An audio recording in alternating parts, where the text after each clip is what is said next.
E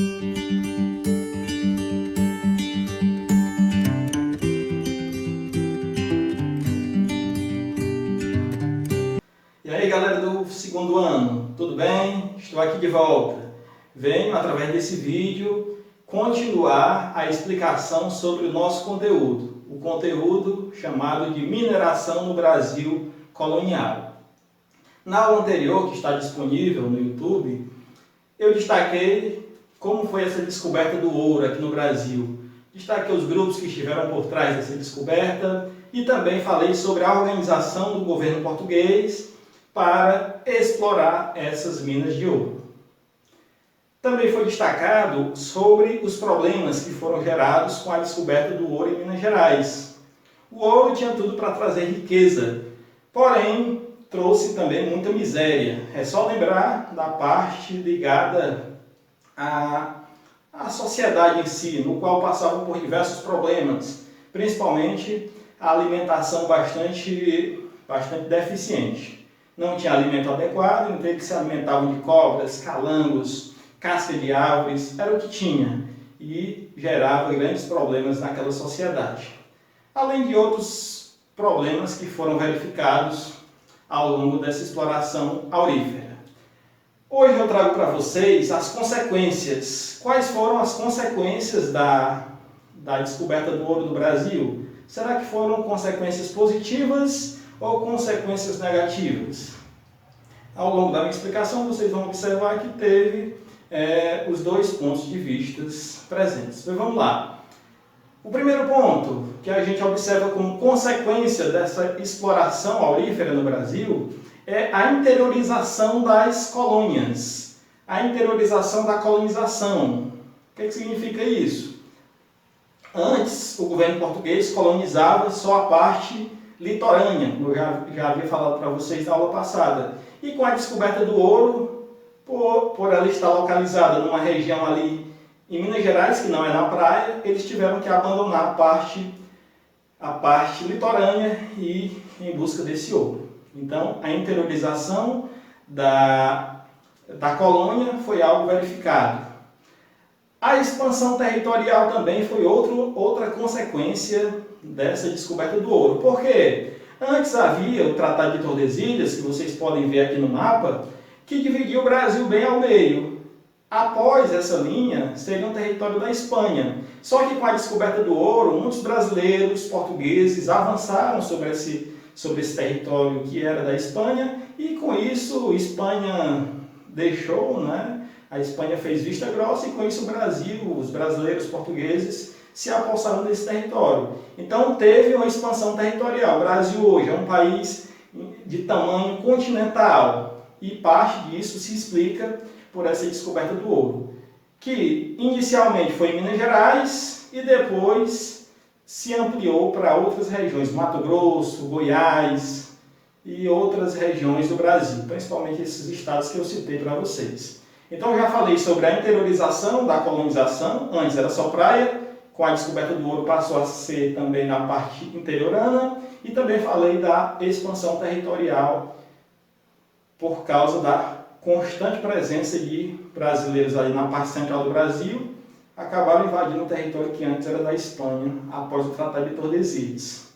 Outro ponto que a gente aborda sobre a mineração no Brasil e as consequências é sobre a mudança do eixo econômico.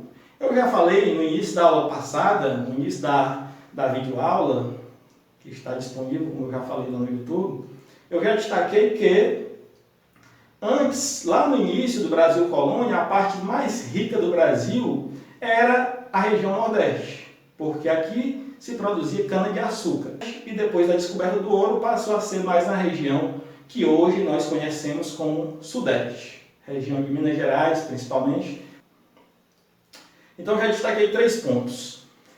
Outro ponto que eu abordo com vocês sobre as consequências da exploração aurífera no Brasil é o mercado interno, que aumentou bastante. Como eu já havia falado, havia uma constante falta de alimento. Consequentemente, vinham comerciantes de fora de Minas Gerais vender mercadoria ali. E aí que eu lembro a vocês dos grandes comerciantes chamados de tropeiros. Tropeiros, que é uma prática que existe até hoje, faz parte da cultura brasileira, os tropeiros. Para quem não sabe quem é os tropeiros, eles são homens que conduzem mulas ao longo do Brasil, por diversos estados, levando ali, conduzindo gado, conduzindo mercadoria. No período da descoberta do ouro, anos ali 1710 em diante, até 1780, era muito comum essa prática dos tropeiros. Eles faziam o seguinte, eles levavam comida, levavam alimentos, levavam diversos tipos de mercadoria do Rio Grande do Sul, de São Paulo até a região aurífera, principalmente alimentos. Como vocês podem acompanhar nessa imagem, percebam que eles conduziam mulas carregadas de mercadoria até a região aurífera. Então isso fez aumentar o comércio interno. Então o comércio interno é outro ponto que a gente trata como consequência dessa exploração aurífera no Brasil.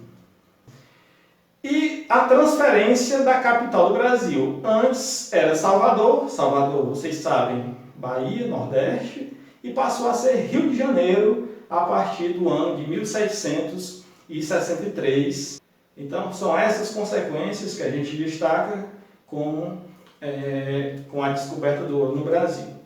Cabe ressaltar também que esse ouro que foi encontrado no Brasil, parte dele, a grande maioria do ouro que foi descoberto aqui, ele está na Inglaterra e em Portugal, principalmente na Inglaterra. Especialistas, historiadores dizem que o ouro do Brasil financiou a Revolução Industrial na Inglaterra. Além disso, algumas igrejas lá de Minas Gerais ainda têm parte desse ouro, mas principalmente Portugal e Inglaterra foram o destino final desse ouro aqui do Brasil. Ponto importante é de se ressaltar.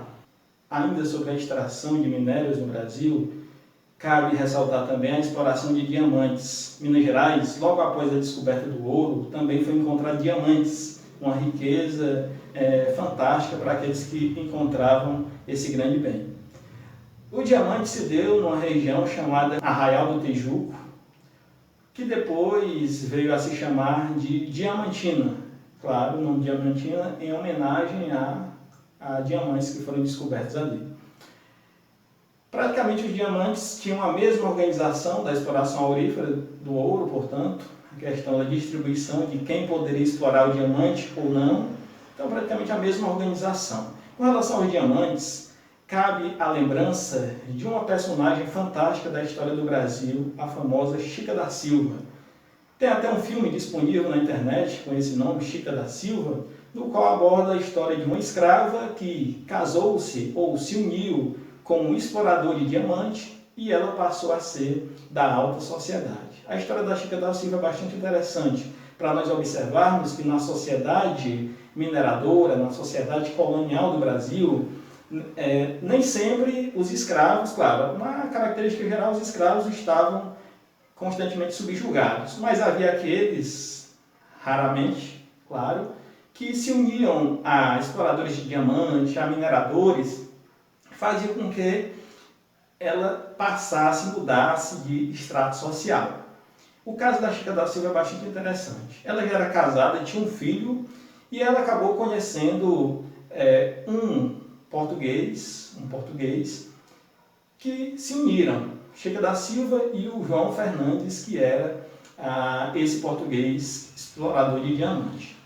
Eles tiveram vários filhos ao longo do período que estiveram juntos, e logo após o seu marido voltar para Portugal, o João Fernandes, ela herdou toda essa herança, essa riqueza, né, do seu esposo. E antes era escrava, passou a ser uma senhora distinta com vários escravos. Interessante, uma ex-escrava, que era a Chica da Silva, ela passou a ter escravos. Uma história bastante interessante referente à história desse Brasil diamantino, a descoberta de diamantes no Brasil. Então é isso.